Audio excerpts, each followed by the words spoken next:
Shalom saudara diberkati dan dikasihi oleh Tuhan Yesus Kristus. Salam jumpa bersama dengan saya di YouTube channel saya. Pada kesempatan ini saudara-saudara, saya ingin membagikan renungan malam kepada saudara. Seperti janji saya, tidak hanya sekedar live renungan pagi yang saudara ikuti ya, bagi saudara-saudara yang sempat mengikutinya, tapi juga saya ingin membagikan renungan malam kepada saudara. Meskipun saya tahu saudara sedang lelah, saudara capek dan harus beristirahat, tapi sebelum saudara beristirahat, luangkanlah waktu Anda untuk mendengarkan firman Tuhan yang saya ingin sampaikan kepada saudara-saudara.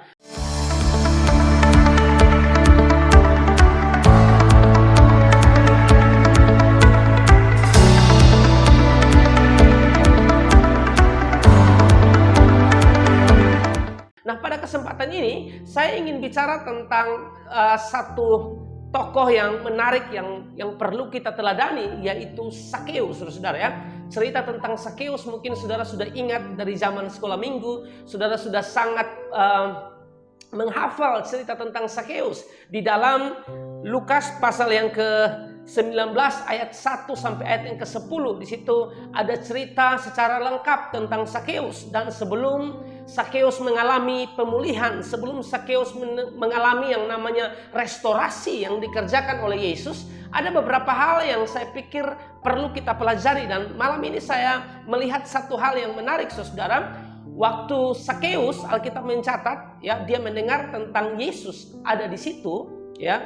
Sakeus ini adalah, sedikit informasi, Sakeus adalah kepala pemungut cukai, dan kalau kita mau bawa dalam konteks sekarang, maka Sakeus adalah kepala kantor pajak, saudara-saudara. Dan menariknya, waktu dia mendengar tentang Yesus, saudara-saudara, dia mencari tahu ya siapa Yesus itu, saudara ya. Dia ingin sekali bisa melihat Yesus, dia ingin sekali bisa berjumpa dengan Yesus. Meskipun Alkitab mencatat bahwa Sakeus adalah kepala pemungut cukai, Sakeus adalah kepala kantor pajak, dia bukan orang sembarangan, punya jabatan, punya uang, saudara, tetapi dia punya kekurangan. Itulah saudara-saudara, semua manusia ya pasti punya tetapi. Semua manusia tidak mungkin sempurna, pasti ada kekurangan. Dan kekurangan daripada Sakeus adalah kekurangan secara fisik ya. Dia punya uang ya, dia kepala kantor pajak, kepala pemungut cukai ya, saudara. Dia seorang pemimpin hebat, tetapi saudara, badannya pendek. Alkitab mencatat demikian. Sehingga pada saat dia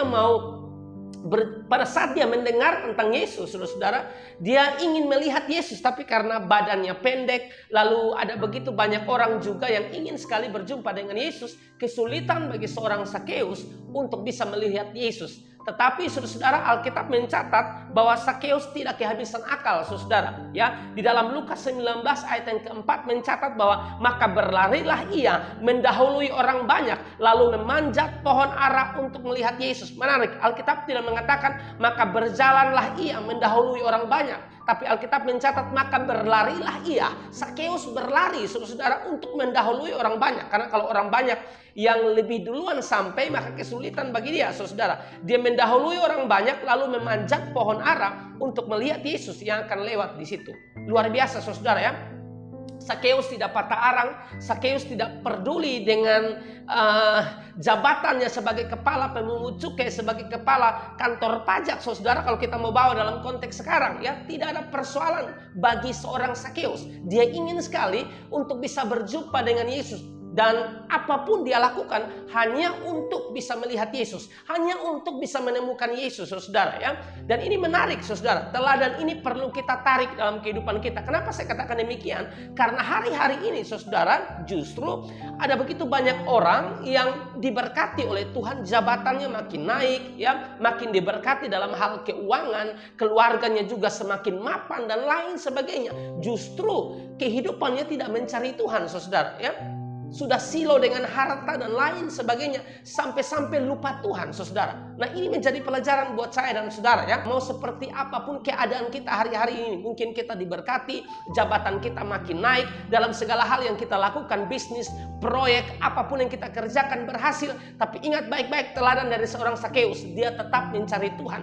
Karena saudara, dia tahu persis Tuhanlah yang bisa mengampuni dosanya, Tuhanlah sumber keselamatan, saudara. Ini menjadi pelajaran bagi kita ya. Suatu saat Tuhan berkati kita, ya. Ingat, jangan pernah lupa Tuhan. Bahkan dalam segala kondisi apapun, jangan pernah berhenti untuk mencari Tuhan. Sumber kekuatan kita hanyalah Tuhan. Dia sumber kekuatan, dia sumber ketenangan yang sejati, dia sumber sukacita, dia sumber damai sejahtera. Semua ada di dalam satu pribadi yang namanya Yesus Kristus Tuhan. Jadi teladan dari Sakeus perlu untuk kita tarik dalam kehidupan kita, menjadi pelajaran bagi kita untuk kita jangan pernah berhenti cari wajah Tuhan, jangan pernah berhenti berada di hadirat Tuhan, memuji, menyembah, beribadah, mendengarkan firman.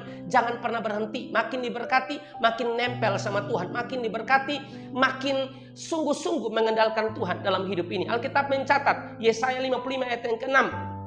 Carilah Tuhan selama ia berkenan ditemui.